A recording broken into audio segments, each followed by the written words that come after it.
Muy buenas tardes y bienvenidos a Radio Universidad de Salamanca. Nos encontramos aquí una tarde más en estos programas especiales que estamos realizando desde el despacho de la radio, Alberto Sansegundo desde su casa, un programa de reseñas literarias pues que el sonido acompaña la imagen en esta temporada, ya que lo hacemos pues a través de una plataforma. Y estamos grabando unos días antes de la emisión de este programa, que ya saben los que nos siguen, que es el miércoles a las 7 de la tarde y que luego en redifusión también le pueden escuchar en el fin de semana. Todos los libros, un libro que hace ya un par de semanas se viene dedicando pues a novelas que han tenido una transposición también al cine, y yo creo que lo que nos cuenta hoy Alberto, creo que también va a ser una novela que tiene un reflejo en el cine. Buenas tardes, Alberto. ¿Qué tal? Buenas tardes. Sí, efectivamente seguimos con esa serie. Cerramos esa serie cinematográfica de Todos los libros un libro, con la tercera de las emisiones, con ese núcleo central, después del paciente inglés y de las obras de Kipling, El hombre que llegó a ser rey y Kim. Hoy le toca el turno a una novela que yo conocí antes como película que como novela, porque en realidad la novela, voy a presentarla ya, se trata de El fantasma y la señora Muir, que yo leí hace 2 meses, cuando se editó por primera vez en España, a finales del año 2020. Y sin embargo, la película yo la había visto hace muchísimo tiempo. He estado ahora rastreando cuando se presentó por primera vez en nuestro país, precisamente para la reseña, y he encontrado que se estrenó en televisión española en el año 1974. Yo creo que fue mucho más allá de esa fecha cuando yo la vi por primera vez. A partir de ahí la vi muchas veces. Es una película, ahora hablaremos de ella también, claro, aparte del libro, una película que deja un recuerdo imborrable, es una película estupenda. Para algunos expertos, de los que también hablaré luego, una de las grandes películas de la historia del cine. A mí no me parece tanto, pero me parece una gran película. Y con un recuerdo, como digo, imborrable. Desde entonces la he visto muchas veces, pero no me había interesado, ni siquiera había indagado a ver si el libro, si estaba basado en un libro o no lo había investigado, digamos. Y efectivamente está basado en un libro. Ese libro en España no se había traducido, y a finales de 2020 lo presentó, en noviembre de 2020 exactamente, lo presentó la editorial, Ejemplar Editorial, por muchos motivos, Impedimenta. Se llama, el título es el mismo que el de la película, El fantasma y la señora Muir, con una estampa muy evocadora del clima, de la ubicación espacial en la que nos vamos a encontrar cuando nos adentremos en sus páginas. La autora, R.A. Dick, escribió el libro, lo presentó en 1945. Aquí se nos ofrece en la traducción de Alicia Frieiro. Yo no conocía, antes de la aparición de la novela, no conocía a la autora. R.A. Dick es un seudónimo. Es una autora, Josephine Amy Campbell Leslie, para mí absolutamente desconocida autora, al parecer con un cierto éxito en su época en, digamos, la novela gótica, fantástica, que no son precisamente géneros que a mí me interesen demasiado. Y bueno, que parece que utilizó el recurso tan común, por otro lado, y que tú seguro conoces bien, ¿no? El recurso de muchas mujeres de, pues presentarse bajo un seudónimo masculino para intentar quizá conseguir más visibilidad en un mundo, en aquella época, incluso en la actualidad, que no deja. Ahora, en la actualidad, en el mercado editorial, la presencia de la mujer es evidente y no hace falta esconderse ni disimularse, ¿no? Pero en la época sí que era más normal. En la historia de la literatura española hay bastantes casos, incluso de escritoras que tuvieron que firmar con el nombre, no ya un nombre masculino, sino que firmaron con el nombre del marido, por presión del marido, y las mieles del éxito se las llevó su marido. Entonces, bueno, no la conozco, esta señora no la conocía absolutamente de nada. El libro es un... Bueno, pues también me alegra mucho que hayas elegido ese libro, ¿no? Porque también da pie, ¿no?, a esto que nos estás contando, y afortunadamente esas cosas ya no suceden, ¿no? Y en estos días, que también son días especiales, bueno, se ha conmemorado hace poco el Día de la Mujer y la Niña y la Ciencia. El 8 de marzo lo tenemos ya también ahí a la vuelta de la esquina, con lo cual pues me parece muy oportuno, desde luego, que nos hayas traído este libro y que haya dado pie a todo este comentario. El fantasma y la señora Muir. Yo tampoco conozco la novela, sí que he visto la película, pero hace siglos que he visto esa película. Yo creo que esa película era en blanco y negro, quizás, Alberto, ¿no? Era en blanco y negro, o sea. Y sí que la recuerdo con muy buen recuerdo, como una película grata, una película muy grata. Fíjate, la novela es del 45 y la película es inmediata, es del año 1947, solo que en España, como decía, al parecer se estrenó en 1974. Y bueno, sí que hay una diferencia de criterio menor, quizá, entre las recomendaciones de estas semanas pasadas y la de hoy, porque las novelas con traslación cinematográfica de las que hablé estos días atrás, podremos decir que son también, en cierto modo, obras maestras o grandes títulos de la historia de la literatura. El paciente inglés, King, el propio cuento del hombre que llegó a ser rey, ¿no? En el caso, y las películas correspondientes son también grandes títulos de la historia del cine. Hoy yo creo que está un poco la balanza desequilibrada. La novela está muy bien, es entrañable, es deliciosa, se lee con mucha satisfacción, tiene muchos elementos interesantes, pero yo creo que no puede pasar a una historia de la literatura. No está entre los grandes títulos, sin duda, ni siquiera es un título notable. Y prueba de ello, y no es casualidad, es que solamente hasta finales de 2020 haya sido traducida en nuestro país, No, en cambio, ocurre lo mismo con la película, porque en el caso de la película sí que hay una obra de entidad valiosa, con diferentes elementos que luego comentaremos, que sí permiten, por ejemplo, Javier Marías, del que vamos a hablar hoy también. Javier Marías la incluye sin duda entre las mejores películas de la historia del cine, de toda la historia del cine. Entonces, en definitiva, una oferta muy interesante, de diferente calibre, literario y cinematográfico, pero en cualquier caso apetecible.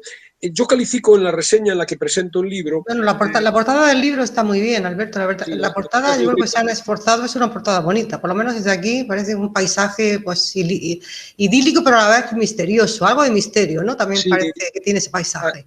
Está el mar, que es fundamental, luego hablaremos de ello. No, lo que decía es que la califico en la reseña, la novela, como una novelita, y no porque sea una novela menor, sino precisamente porque está escrita con una especie como de inocencia, sin especiales pretensiones. Entonces, bueno, como siempre, voy a intentar contar algo de la novela sin destripar demasiado al oyente pues lo sustancial de su contenido, aunque yo no soy especialmente digamos, que no te importa si te dice algo sobre una novela, o sea, tienes tú que percibirlo por ti mismo, no te quita las ganas. No soy demasiado militante con respecto a esto de el spoiler y no me cuentes el final. Yo siempre hago un chiste, que no sé si incluso he contado aquí, cuando a propósito de aquella película que se rodó en parte en Salamanca, la de 1492, yo le decía a mis amigos, ya no la voy a ver porque sé cómo termina. Bueno, pues sí, efectivamente Colón descubrió América pero si nos interesa la película o nos interesa la novela, será más allá del final. Bueno, ya que lo has apuntado, sí, que Alberto hace una biblioteca, ¿no? Una enciclopedia andante, Ridley Scott, ¿no? Ridley la de 1492. Sí. Digo, esto de los spoilers no son dañinos desde mi punto de vista, porque lo que quieres es disfrutar del libro, salvo que efectivamente se trate de una novela policíaca y el cronista, el que reseña, el crítico, te dice de entrada, fue el mayordomo el asesino. Pues claro, en ese caso sí que pierde parte del interés de la novela, pero en estos casos no. En cualquier caso voy a intentar contar por encima el argumento de la novela, para situarla medianamente. Estamos ante una señora, la señora Muir, que es una viuda, joven, no para los parámetros de la época, tiene 38 años en el comienzo, creo que son 38, no estoy seguro, más de 30 años en el comienzo de la novela. Ha quedado viuda tras una muerte repentina de su marido, se queda con 2 hijos pequeños, Anne y Cyril, el mayor es Cyril, y sus rentas, que hasta entonces su vida económicamente era desahogada, empiezan a mermar por diferentes circunstancias y por lo tanto se ve obligada, no solo desde el punto de vista económico, no solo desde el punto de vista sentimental o personal por la muerte de su marido, sino desde el punto de vista que podríamos llamar existencial, a replantearse su vida. Este frente existencial, todo esto ocurre en las primeras páginas del libro, por tanto el spoiler es menor, su existencia ha sido una existencia, y ahora se da cuenta, quizás se dio cuenta entonces, pero cuando de verdad, digamos, lo verbaliza es en este momento, ya con su marido muerto, que sus largos años de vida conyugal han sido anodinos, y sobre todo más que aburridos o anodinos, que lo han sido, no han sido suyos, porque se ha plegado a los designios de su marido, de su suegra, de sus cuñadas, se ha plegado a las exigencias de las convenciones familiares, de las convenciones sociales, y en las 3, 4, 5 primeras páginas ya nos declara que es consciente de que ha vivido conforme a unas pautas impuestas, y se nota desde el principio un anhelo de independencia, de libertad, y todo eso, como digo, esa descripción del entorno cotidiano matrimonial, incluso ya en este momento con el marido muerto, la asfixia, el agobio de las deudas, la voluntad del cambio, todo eso la lleva a abandonar, a decidir abandonar el lugar en el que vive, Winchester, que no solamente es el lugar que vive, sino es el lugar en el que opera esta red de relaciones que la atenaza, y buscar algunas expectativas nuevas de vida con sus hijos en algún lugar alejado de donde vivía estos insulsos días de casada, ¿no? De una manera impulsiva se dirige a la estación del tren, de una manera impulsiva acepta la sugerencia del taquillero que le dice a Wycliffe, y dice, bueno, vámonos a Wycliffe, ¿no? Ella sí que tiene claro que quiere ir a un lugar relacionado con el mar. Muir en gaélico es mar, y por tanto ahí puede haber una clave implícita, claro, de lo que vamos a encontrarnos luego. Y bueno, se monta en el tren, se dirige a ese pueblecito costero y, llevada por el mismo impulso, se mete en la primera inmobiliaria que encuentra y ojea el catálogo de casas disponibles y se encapricha con Gold Cottage, la cabaña, la casita de la gaviota, con otra referencia marina, claro, a pesar su encaprichamiento, a pesar de que el empleado de la inmobiliaria le pone el asunto muy, muy, muy negro. No coja esta, hay otra mucho mejor. No voy a ofrecer, es que esta es muy barata y parece muy agradable, sí, pero es que hay otra que es mucho mejor. Nada, pese a todo, ella decide, y obliga, de cierto modo, al empleado a que la acompañe, decide visitar esta casita y se enamora de ella, no solamente ya a partir del catálogo, sino que cuando llega allí y ve una casita en la colina, un poco aislada del resto de las casas del pueblo, con el mar a sus pies, con grandes ventanales, una casita algo desvencijada, pero con grandes ventanales, con el mar, etcétera. Y bueno, decide quedarse con ella. El agente inmobiliario sigue insistiendo, este no es un lugar para usted, y efectivamente en la visita, en esa primera visita de contacto, ocurren unos fenómenos ciertamente extraños. Hay unos ruidos, unos crujidos, incluso unas carcajadas que parecen presuponer, y de nuevo no estoy desvelando nada porque la novela se llama El fantasma de la señora Muir, que la casa tiene fantasma encerrado. Y esa es la razón que hace que sea renuente el agente inmobiliario, renuente a alquilar. Y efectivamente cuenta cómo inquilinos anteriores han tenido que salir corriendo porque los ruidos, la presencia del fantasma era muy, muy evidente. La señora, sin embargo, está muy contenta con la casa, decide quedarse y a poco tiempo se instala con sus hijos, con una sirvienta que la ha acompañado toda su vida, Martha, también entrañable, abandonando su ciudad y abandonando sobre todo ese entorno opresivo. Y bueno, la historia que nos cuenta la novela, desde ese momento inicial, es la historia de la convivencia de la señora Muir, Lucy, con el fantasma.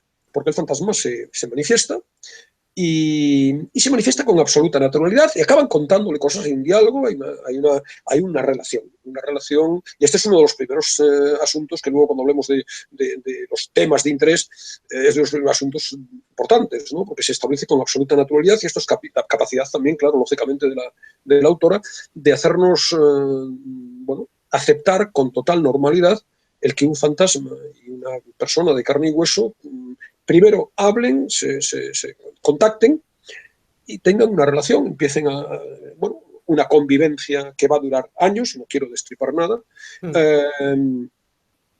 bueno, en donde se crea un vínculo familiar casi conyugal con el fantasma. El fantasma acaba contando su vida, el fantasma, el señor capitán Daniel Craig, es un capitán, es un marino, la razón de su aparición, la cuenta desde muy pronto, es que aparentemente se suicidó y no le dio tiempo a redactar su testamento. Su testamento era un marino retirado, quería que esa casa quedara a una asociación de marinos también retirados que pudieran disfrutar de ello, que era una especie de residencia para marinos retirados. Y como no pudo conseguir, porque no le dio tiempo a redactar el testamento, conseguir su logro, su finalidad, y la casa quedó por herencia a un primo lejano que vive en no sé dónde, pues claro, él se resiste a que esa casa la habite alguien para fines diferentes a los que pretendía. Y por tanto, cada vez que aparece un inquilino, lo boicotea con sus gruñidos, con sus carcajadas, con sus ruidos, haciendo abrir ventanas, haciendo que entre el viento, etc. Y todos huyen, menos la señora Muir, que se queda y que, insisto, insensible aparentemente a este tipo de, a esta irrupción sorprendente, fantasmagórica, nunca mejor dicho, pues acaba dándolo por hecho, acaba generando una especie de, digamos, de contrato con el capitán, acepta que va a vivir, el capitán acepta que ella va a vivir ahí, a cambio, ella también se compromete a, bueno, pues, mantener en cierto modo el sueño de que esa casa pueda convertirse en el futuro en un hogar para marinos, y hay algunas constricciones que se imponen mutuamente. En el caso concreto de Lucy es que no quiere que nadie se entere de la existencia de ese fantasma. El fantasma se compromete a no manifestarse ante sus hijos, ni ante la criada, ni ante nadie más. Simplemente la relación mantiene un espacio, incluso, que es la habitación de ella, la habitación, diríamos, matrimonial en donde vive ella. Ahí es donde se va a manifestar el fantasma y donde tiene esa relación. Y nada más, porque desde el punto de vista de la... Nada más y nada menos. Fíjate todo lo que tiene la novela y la película, ¿no? Nada más y nada menos, ¿no? Los secretos de la convivencia, la privacidad, o sea, de tantas cosas se pueden extraer, fíjate, de todo lo que has contado, de lo poquito que has contado. Pues sí que tiene mucha cosa, ¿no? Esta película y esta novela. La flema británica, quizás también, ¿no? Esta flema de la señora Muir. Bueno, la idea, o sea, lo esencial es esta idea que cuentas de la convivencia, de cómo poco a poco una actitud que es, si no hostil, porque ella es muy confiada desde el primer momento, pero sí es distante con respecto al fantasma, se va convirtiendo en proximidad, se va convirtiendo en afecto, y van intercambiando experiencias, van intercambiando confidencias. Hay cosas, por ejemplo, el capitán acaba intuyendo, porque desde la posición en la que está, un mundo fuera del mundo, lo conoce todo, acaba intuyendo el aburrimiento, el tedio de la vida familiar. Ella acabará descubriendo también a ciertos episodios de la vida de Daniel Craig que no se conocían, ¿no? Y no quiero desvelar. Entonces empiezan a compartir momentos y, como digo, una familiaridad casi conyugal. Ella cose y el fantasma está allí tranquilamente mientras ella cose, ¿no? Ella hace las tareas a las que se dedica, de su casa, el cuidado de sus hijos, la educación de sus hijos, hace los deberes con los hijos, y ahí está presente en una convivencia, digamos, muy diaria, muy cotidiana, muy cercana. Está presente también el fantasma, ¿no? Fíjate que esa convivencia se da en dos terrenos, en un terreno material, porque por ejemplo, hay un asunto de dinero, ella está muy mal de dinero y el fantasma le va a solucionar ciertos problemas en la vida real desde el punto de vista económico, y también, sobre todo, desde el punto de vista, el contacto es, sobre todo, diríamos, espiritual, que es una dimensión interesante de la novela, ¿no? Que es esta idea de la cercanía, la confianza que crece, el apego, el vínculo, que es imposible, pero que a la vez es evidente, esta especie de intimidad. Es muy curioso porque, claro, ella de entrada tiene su timidez y su pudor. Cuando se cambia de ropa para meterse en la cama, me va a ver el fantasma. Y, pero señora, que sí, claro, yo la voy a ver. Pero, es decir, y poco a poco van entrando en esta confianza, en esta costumbre amorosa, en cierto modo. Y nada más el relato de la vida que avanza, cómo se suceden los años, cómo se suceden las vivencias, sin demasiados acontecimientos. El paso del tiempo va a ir ocurriendo, la niña ya no es una niña, el chico ya no es un niño, que empezarán a crecer, y no quiero desvelar nada más, pero en definitiva es un episodio de una vida normal y corriente, de dos personas que conviven, normales y corrientes, con una pequeña diferencia. Una de ellas es Una de ellas Es un fantasma. Bueno, y también ese camino hacia la libertad, también se puede, otra cosa que se puede extraer, ¿no?, de la novela y de la película, ese camino hacia la libertad de la señora Muir, que yo de la película la tengo muy lejana en el tiempo, Alberto, y borrosa. Fíjate que yo pensaba que el fantasma era ella, o sea, tenía en la mente que el fantasma era ella y no, era él. Bueno, realmente si damos vueltas a la novela, y luego hablaremos de la película, ¿no? Pueden cabernos dudas, ¿no? ¿Y si fue todo un sueño? Eso se dice en algún momento de la novela, ¿no? Bueno, ¿y si hemos vivido un sueño? ¿Y si realmente la fantasmagórica, la existencia irreal es la de ella? Bueno, en cualquier caso parece claro que el desarrollo normal de la línea argumental nos lleva a pensar que efectivamente la mujer existe y el fantasma opera como fantasma y funciona normalmente como fantasma. Hay muchas cosas de la novela que interesan, ¿no? Luego hablaremos de la película porque hay ciertas pequeñas diferencias, ¿no? Una que no es la cuestión principal, creo yo, que no es la cuestión principal, pero no descartaría que fuera también una voluntad explícita de la autora, es esta idea de la libertad femenina y de la independencia de la mujer. Es decir, esta reivindicación que es muy consistente y muy categórica, aunque todo se hace en sordina, no hay tampoco un discurso explícito, no es un panfleto, ¿no? Pero de Lucy por reivindicarse, por buscar su espacio propio, por buscar, hablábamos hace unas semanas de una habitación propia, a propósito del libro de Inés Martín Rodrigo, ¿no? De buscarse una habitación propia, una casa propia, ¿no? Estaba harta, dice, de esa vieja costumbre suya de plegarse a los planes de los demás, nos dice, ¿no? Esta búsqueda de la independencia de la mujer, de encontrar su espacio propio, no sometido al dictado de los demás, yo creo que es probablemente una voluntad explícita de la autora. En cualquier caso, está presente con esa voluntad o sin ella. La idea también del rechazo a las convenciones. Lucy la vemos al principio de la novela, ha muerto su marido, y sin embargo la vemos alegre porque empieza una nueva vida, se aleja de aquel mundo. No me resisto a leer, dice, toda mi alegría me viene en realidad de no hacer según qué cosas. No pasar las tardes del verano en salones cargantes, escuchando a mujeres fortaleciendo la moral de sus vecinos a la mesa de bridge, no pasar las noches de estío escuchando a hombres y mujeres arreglando los problemas del mundo delante de una cena de 5 servicios, no coser en círculos de costura, no leer en grupos de lectura. Debo ser muy egoísta, pensó, porque no quiero enderezar nada ni tampoco a nadie. Lo único que deseo es que me dejen en paz para lidiar como pueda con este problema que llaman vida, por mí y por mis hijos. Esta idea de Independencia. romper las convenciones, de romper lo consabido, de saltarse las reglas esperadas. Fíjate hasta qué punto se la salta la señora Muir, que acaba teniendo una relación con un fantasma. Es decir, rompe los límites incluso no de las convenciones más, diríamos, podríamos decir, incluso admisibles, sino que incluso se relaciona con alguien que ha muerto, ¿no? De manera que esos dos frentes, la reivindicación de la libertad femenina y la lucha o el rechazo a unas convenciones atosigantes, asfixiantes, están claramente presentes, ¿no? Luego hay lo que a mi juicio es el tema fundamental de la novela, si podemos hablar de un tema a estas alturas del siglo, ¿no?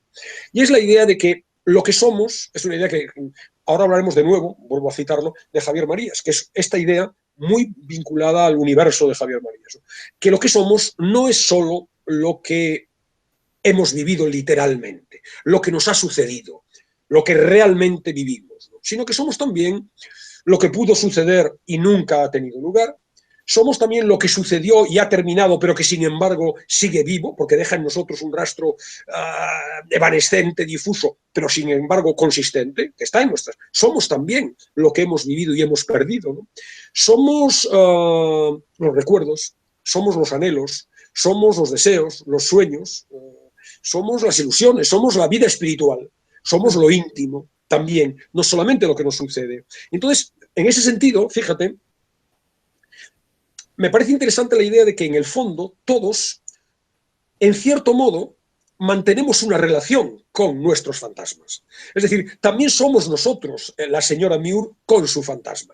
Nuestros deseos, nuestras ilusiones, nuestras frustraciones, todo aquello que hubiéramos podido ser y no hemos llegado a ser, todo aquello que desgraciadamente ha pasado y no lo vamos a tocar ya nunca más, pero que también nos constituye.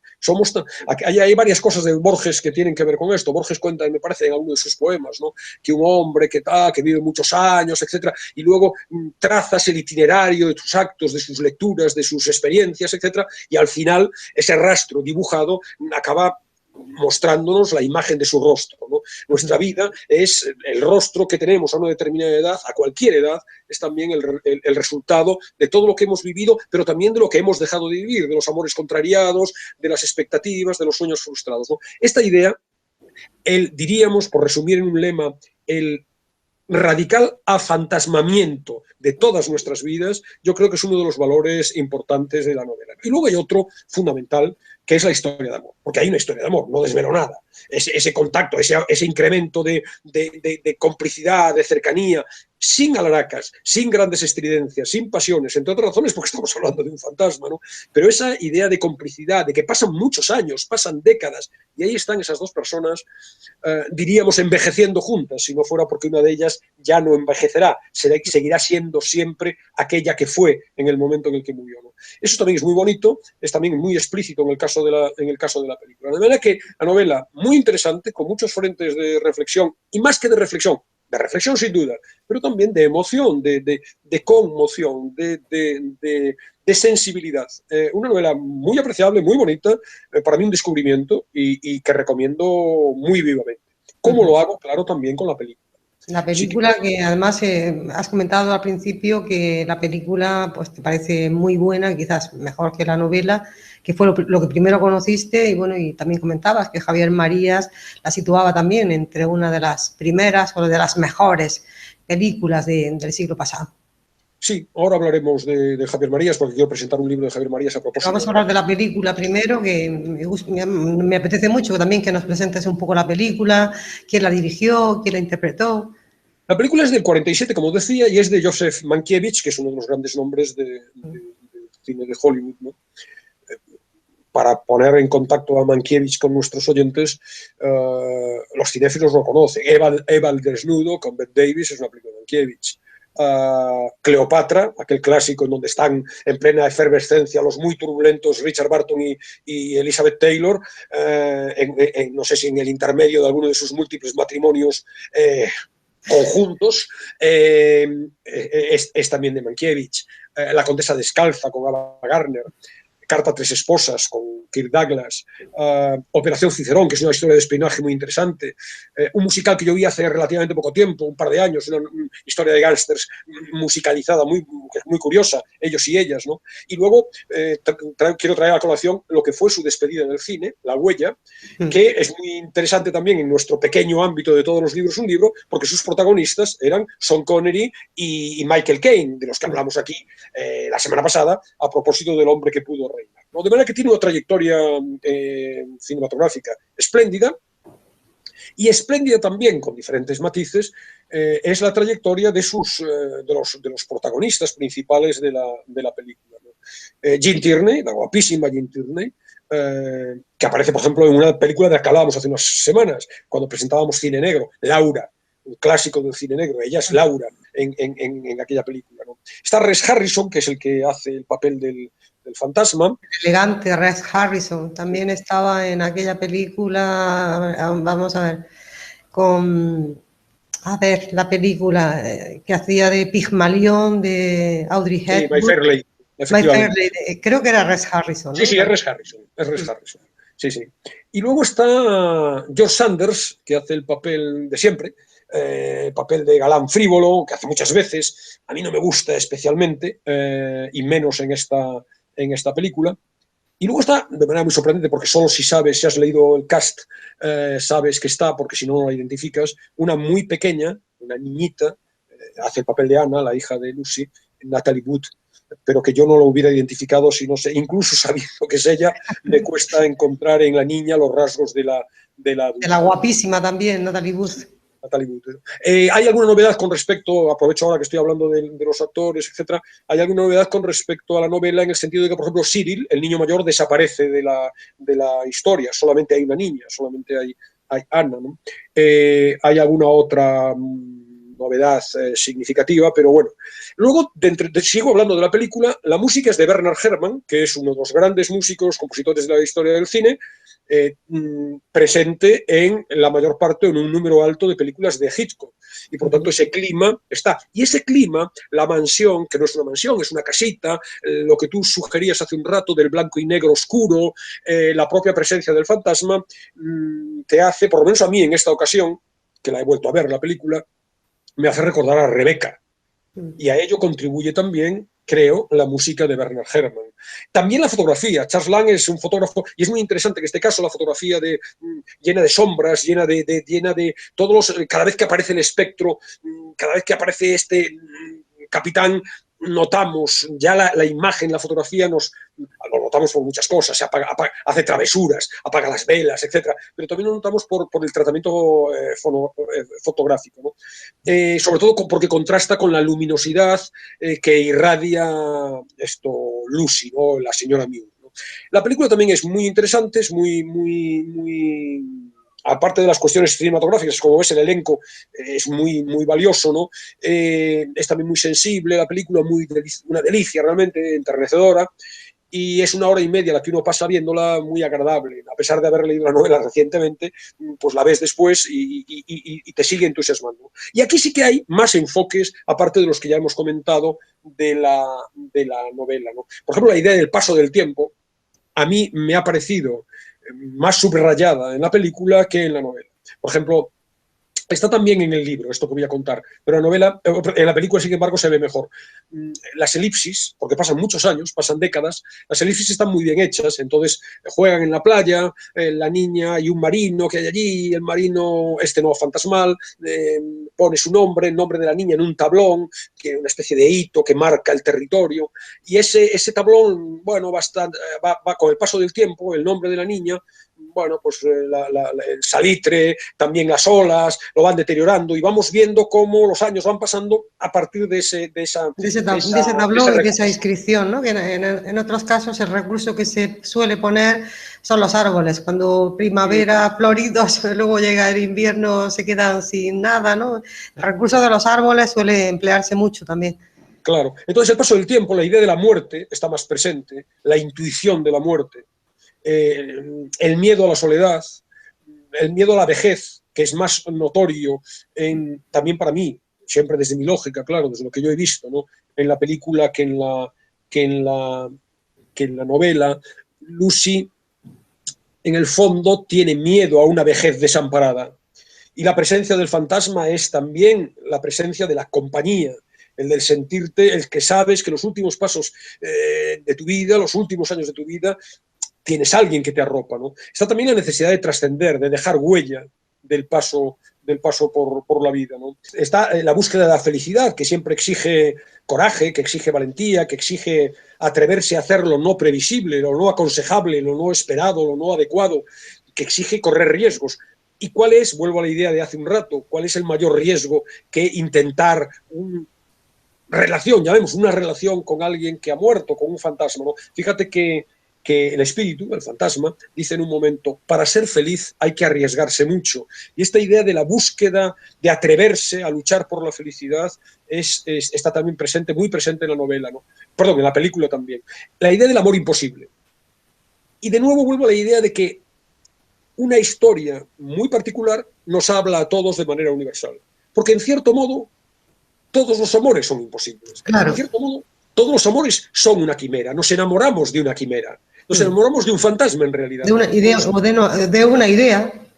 Claro, de una idea, ¿no? Entonces, claro, esta idea de que esta noción de que el amor, en cierto modo, sublimas en el otro o construyes en el otro un ideal, está llevada al máximo extremo cuando ese otro lo construyes hasta tal punto que no existe, que ya ha muerto, es un fantasma, ¿no? Entonces, esta imposibilidad del enamoramiento a fondo, cuando estamos hablando de un fantasma, ¿no? Dice, fíjate que consciente de ello, Lucy le dice al fantasma en un momento de la novela, Daniel le dice, me parece que nos hemos metido en un lío tremendo, refiriéndose a lo que está pasando entre ellos, ¿no? Y tanto que es el lío tremendo, ¿no? Bueno, entonces la idea del pasado, de los recuerdos, la dificultad también de construir una identidad, por lo que hablábamos antes. ¿Quiénes somos? ¿Soy el niño que salía en la foto de la primera comunión? Nos hemos construido una identidad a partir de retazos, a partir de recuerdos, a partir de cosas que en realidad imaginamos en cierto sentido, ¿no? El amor como único antídoto frente al tedio, frente al sinsentido, frente al absurdo de la existencia, está también muy presente en el libro y especialmente en la película, ¿no? Y hay que tampoco quiero, no me resisto a leerlo, un párrafo en la novela y se vuelve a repetir en la película, que ejemplifica esta idea de todo lo que hubiéramos podido ser y no hemos sido. El fantasma observa a Lucy durmiendo en su cama y dice para sí: ¿cómo te habría gustado el Cabo Norte y los fiordos bajo el sol de medianoche, y navegar junto al arrecife en Barbados, donde el agua azul se torna verde, y hacia las Falkland, donde la galerna del sur desgarra el mar entero y lo vuelve blanco? Lo que nos perdimos, Lucía, le llamaba Lucía, lo que nos hemos perdido ambos. Esta es otra esencia, a mi juicio. Por cierto, estoy citando a partir de la traducción, no de la novela, sino la traducción que hace Javier Marías en un artículo del que hablaré dentro de un momento, ¿no? Lo que nos hemos perdido antes, lo que hubiera podido ser, si te hubiera conocido antes de morirme. ¿Cuántas veces no hemos dicho, uy, si nos hubiéramos conocido? Yo cito también muy frecuentemente, y no descarto que lo haya hecho aquí en alguna otra emisión, un verso de Borges que dice: de todos los hombres que he sido, no he sido nunca aquel en cuyo abrazo desfallecía Matilde Urbach.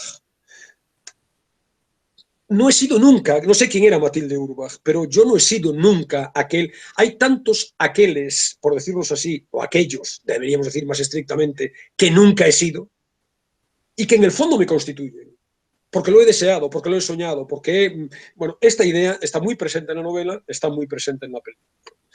Citaba, digo, a Javier Marías porque, bueno, él escribió en el año 95 un artículo sobre esta película para un libro, Écrire le cinéma, escribir el cine, en la editorial francesa clásica de cine, Cahiers du cinéma, cuadernos de cine, y analiza la película con la perspicacia, con la agudeza y con la inteligencia habituales en Marías, en donde, aparte de ver lo que todos vemos, la melancolía, la desolación, el pesar, la emotividad, la tristeza, la aflicción, también la alegría, también la serenidad, la esperanza, ve cosas que, bueno, los demás no vemos, ¿no? Como es natural. Es muy difícil estar a la altura de Javier Marías, ¿no? Y le añade una dimensión a la película que me parece muy interesante, que es que, a su juicio, se trata de una película sobre las palabras, sobre su fuerza, sobre su capacidad de encantamiento, de persuasión, también de instigación, de seducción y de enamoramiento. Entonces, ve bajo la óptica de las palabras, del diálogo, de la conversación en la película. Es muy interesante, y aprovechando que ese artículo de Javier Marías al que me refiero está recopilado en un libro de él que se llama Donde todo ha sucedido, con un subtítulo significativo, Al salir del cine, que es un libro presentado en el año 2005 por la editorial Galaxia Gutenberg, que entonces todavía se llamaba Círculo de Lectores, y que casualmente tiene en la portada, no creo que sea casualmente, a Jane Tierney en el papel de Lucy Muir en la película de la que estamos hablando. Guapa. Es una recopilación de artículos de cine, sobre cine, que publicó hasta ese año 2005 Javier Marías en diferentes revistas y periódicos. En particular en revistas Nosferatu y Nickelodeon, que son dos revistas de cine vinculadas, sobre todo Nickelodeon, vinculadas a José Luis García. Luego artículos del Semanal, el suplemento de algunos periódicos de tirada nacional, el suplemento dominical, y también en El País y en algunas otras publicaciones, artículos publicados entre el año 92 y el año 2004. Todos con el cine como vínculo, ¿no? Tiene un prólogo muy interesante de Miguel Marías, que es su hermano, claro, pero es además un crítico de cine reconocido, formaba parte, quizá algunos de nuestros oyentes todavía lo identifiquen, y si no es así, en YouTube están todos los programas, prácticamente, en el programa de Qué grande es el cine de José Luis García, aquella tertulia magnífica, donde se ponía la película y luego comentaban. Miguel Marías era uno de los invitados habituales. Hay un prólogo, como digo, de él, El arte de recordar, en donde defiende la necesidad muy de su hermano también de pensar todo y también las películas. Entonces, Bueno, eran hijos o son hijos de un filósofo, ¿no? Julián María. Seguro que les hizo pensar mucho su padre en la niñez a ambos hermanos y si hay más hermanos, pues a todos. sí, esta idea de no quedarte con la superficie, de indagar en todos los ámbitos, los artículos que sigue escribiendo Javier Marías todos los domingos en el suplemento dominical del País, es esto, es coger la realidad de todos los días y no quedarnos con la visión Son una estereotipada. maravilla esos artículos, Alberto.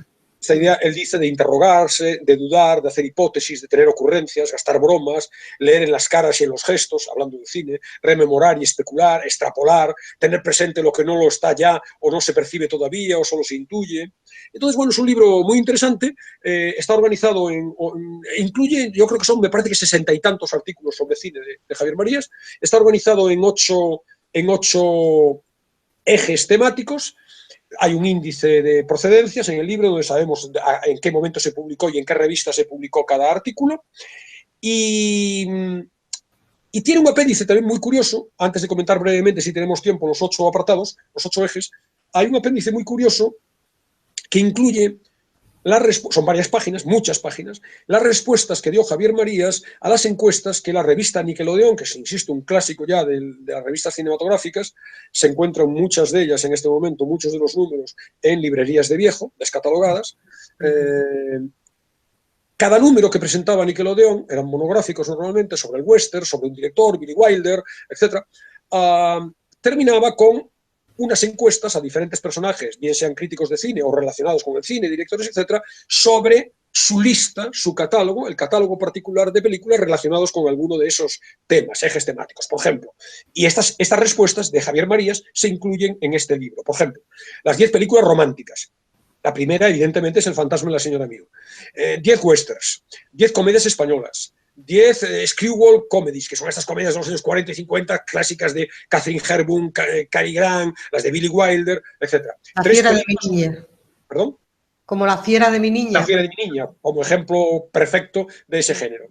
3 sobre Madrid, las 10 mejores películas de Billy Wilder, las del mundo del cine, las del cine francés, la de John Ford, las de Woody Allen, las 10 mejores películas de la historia del cine, entre las que casualmente hay 4 de las que yo he hablado aquí o en Buscando Leones. Está El río, de Jean Renoir, que hablamos hace un par de temporadas, El hombre que mató a Liberty Balance, que por cierto, paréntesis también, espero presentar dentro de unos meses, acaba de salir un libro sobre esa película, un monográfico de Eduardo Torres Dulce, que fue fiscal general del Estado y que es un cinéfilo, asistente a las reuniones también, a los simposios de José Luis García, un monográfico, yo he leído reseñas muy apetecible sobre la película de gran clásico de John Ford, ¿no? Sí, se estaba comentando precisamente ese hecho que tú nos estás contando en la cadena SER. Estaba escuchando yo el otro día sobre esa obra de Eduardo Torres Dulce, fiscal. Él en su carrera es fiscal, pero es un gran amante del cine y estaban hablando de esa obra sobre la película de Liberty Balance. Muy inteligente, muy culto y por tanto con una capacidad enorme para analizar diferentes frentes. Tiene libros sobre el western, tiene infinidad de libros relacionados sobre el cine. En esa lista de las mejores películas del cine está Dublineses, a la que yo le dediqué un programa en Buscando Leones a las Nubes. Dublineses, la película de John Huston sobre el cuento de Joyce. Y está, claro, El fantasma de la señora Mew, no podía faltar, ¿no? Las 6 mejores películas de Buñuel, las de Orson Welles, Chaplin, cine y deporte, las 5 mejores actrices, los 5 mejores actores, las 25 películas de nuestra vida. Todo eso es muy interesante, ver cuáles han sido las clasificaciones que ha proporcionado a la revista Javier Marías. La mayor parte de estas películas citadas en los rankings están también en las reseñas, en los artículos que recoge donde todo ha sucedido.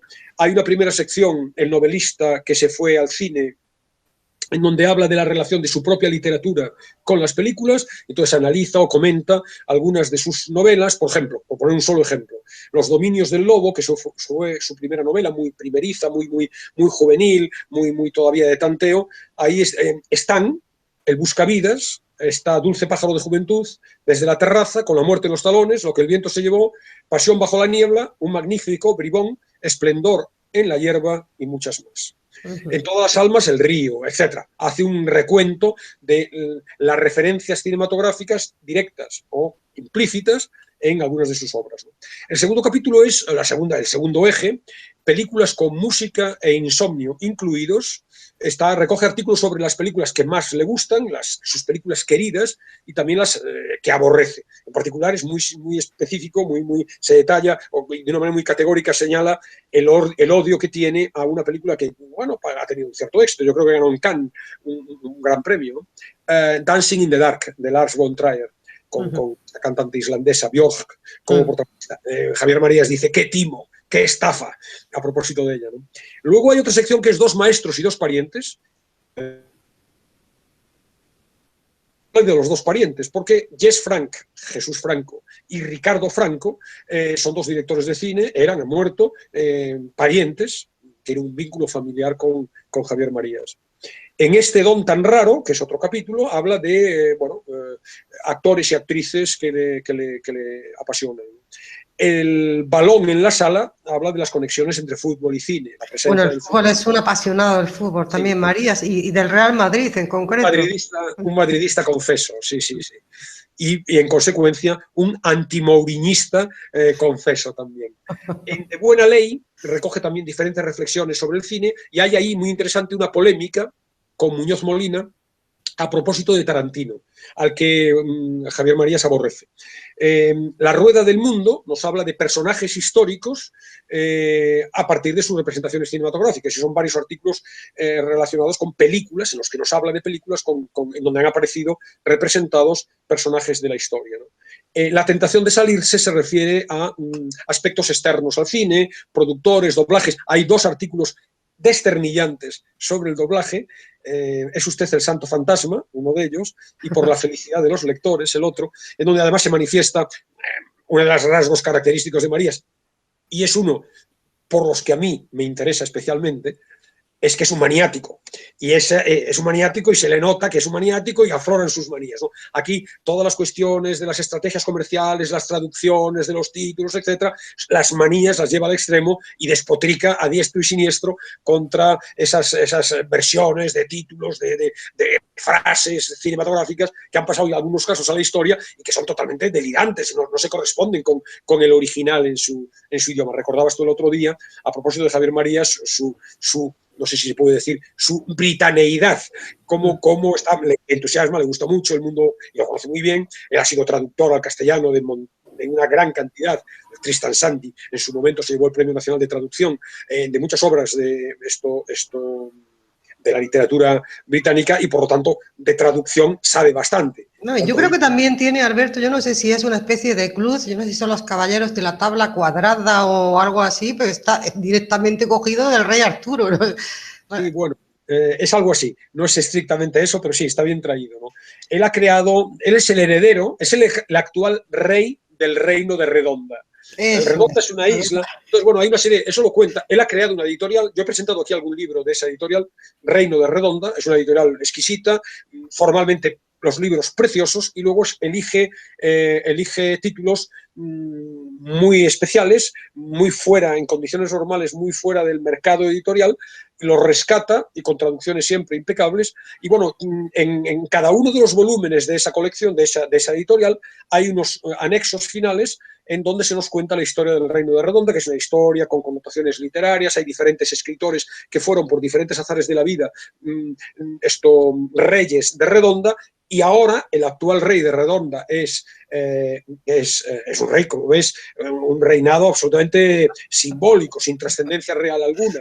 Es Javier Marías, y una vez constituido en rey de Redonda, él se ha creado una corte, y es una corte, yo recomiendo a los oyentes... No sé si está Pérez Reverte también con él, creo que sí.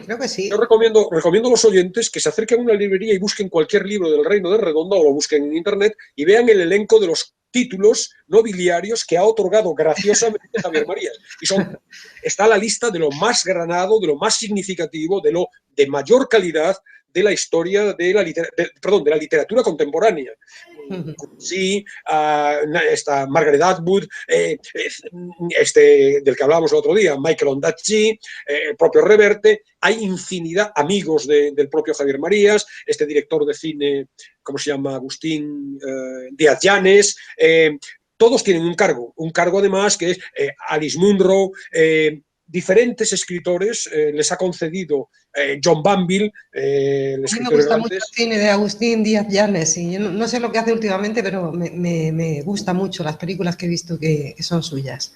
Bueno, en cualquier caso, Javier Marías da para hablar. Hay varias reseñas mías de Javier Marías en todos los libros. Un libro, quizá más adelante, va a sacar dentro de 15 días una nueva novela, Nevinson. Probablemente quepa más adelante poder reseñarla y presentarla aquí en este formato Sí. de videoconferencia, ¿no? En Sí, cualquier caso, vamos a centrarnos un poco, si no, no concluimos. en cualquier caso, bueno, la película muy interesante, la excusa para leer el libro de Javier Marías, pues también, y luego la novela de base, muy apetecible. Yo recomendaría que a los oyentes que leyeran primero la novela, que luego se metieran en la película y de paso pues que profundizaran en las crónicas, en las reseñas, en los artículos de Javier Marías a partir de este libro de Galaxia Gutenberg. Muy bien, pues 3 propuestas son al final las que han caído en el día de hoy, ¿no? La película y la novela El fantasma y la señora Muir y de Javier Marías, donde todo ha sucedido al salir del cine. Y nos queremos también que nos propongas algo de música para escuchar en el día de hoy, Alberto. Sí, Lucy, en uno de sus momentos de felicidad en la casita de la gaviota, canta esta canción, On a Bicycle Built for Two, en una bicicleta para dos. Suena en la radio, en un pasaje del libro, y ella yo creo que la tararea. Claro, me ha sido imposible localizar quién cantaba la canción en la radio dentro de la novela. Entonces la traigo una versión de Dinah Shore, que es una versión que es de la época, y es una canción que debió tener un cierto éxito en esos años, en los años en los que se redactó la novela, en los que se presentó la novela. La oímos en la interpretación de Dinah Shore, que es en Buscando Leones en las Nubes, el programa más musical de Radio Universidad. La cantante tiene una aparición regular, constante, aparece con frecuencia. Bueno, no es gran cosa la canción, pero bueno, en cualquier caso nos permite conectar con el mundo de Lucy en su casita frente al mar. Pues la escucharemos, pero será después de que también nos leas un pequeño fragmento del fantasma y la señora Muir, supongo que es, ¿no? Sí, es un fragmentito inicial en donde queda reflejado esto que contaba, esta sensación, este sentimiento de liberación, de necesidad de romper con la vida que llevaba, y ese estímulo que le proporciona la idea de voy a cambiar, me voy a ir a otro sitio. Esa idea inicial está en las primeras páginas de la novela y son las que voy a leer a continuación. Muy bien, pues con eso despedimos el programa por hoy y hasta la próxima semana, cuando tú quieras. Me iré de Winchester, sentenció en voz alta y sentándose en la cama y apartando las sábanas de forma repentina, se dijo de nuevo: me iré de Winchester, vaya que sí. ¿Cómo no se me ha ocurrido antes? Es la única solución. La sensación de libertad que la poseyó fue tal que también ella se puso a cantar mientras se vestía, trozos de melodías que no había entonado desde que era una jovencita de 17 años, y Edwin Muir se presentó en la casa campestre de su padre para reconstruir el ala de la biblioteca y se quedó para cortejarla. En Nether Withley no había jóvenes casaderos que la convinieran, y ella se encontraba leyendo por entonces una novela en la que el héroe lucía un bonito rizo de pelo sobre la frente. A Edwin el cabello le crecía de la misma manera, y su padre, siempre abstraído e instalado en el pasado, mayoritariamente entre los poetas griegos, no era hombre versado en cortes de pelo. La novela terminaba con un beso en el jardín de rosas y con las palabras mágicas, y vivieron felices para siempre. Y Lucy Muir, habiendo sido besada en el huerto, no pudo contemplar otro final para su propio romance. Pero el héroe de aquel libro no había sido un hijo único con una madre viuda y 2 hermanas de armas tomar que vivieran casi en el umbral de la casa. No es que su vida hubiera sido infeliz, es que sencillamente no había sido suya en modo alguno. Había sido la vida de la vieja señora Muir, repleta de armarios de medicamentos y emulsiones con las que frotar el pecho de Edwin por si éste carraspeara aclarándose la garganta, y tónicos que debían dispensarse 3 veces al día después de las comidas por si él pareciera un poco pálido, y camisetas interiores de franela roja, y calcetines de lana rosas para llevar en la cama. Había sido la vida de Ellen Gould, y Ellen, la hermana pequeña de Edwin, la arrastró para que se uniera a todos los clubes de la ciudad: clubes de bádminton, clubes de croquet, clubes de arco, clubes de cartas. Y había sido la vida de Eva Muir, con grupos de coro, sociedades de teatro y círculos literarios. Lo que quedaba después de todas estas actividades y sus obligaciones caseras le había pertenecido a Edwin. Incluso sus noches habían sido todas de él, y no suyas, en la enorme cama de matrimonio, donde el desafortunado hábito que tenía su marido de roncar había sometido los sueños de ella al ritmo de la respiración de él. No le habían dejado nada propio. Le escogían los sirvientes, los vestidos, los sombreros, las lecturas, los placeres, hasta las enfermedades. Nuestra querida pequeña Lucy parece un poco pálida. Que beba una copita de Borgoña. Nuestra pequeña Lucy, pobrecita, parece que está perdiendo peso. Que tome aceite de ricino.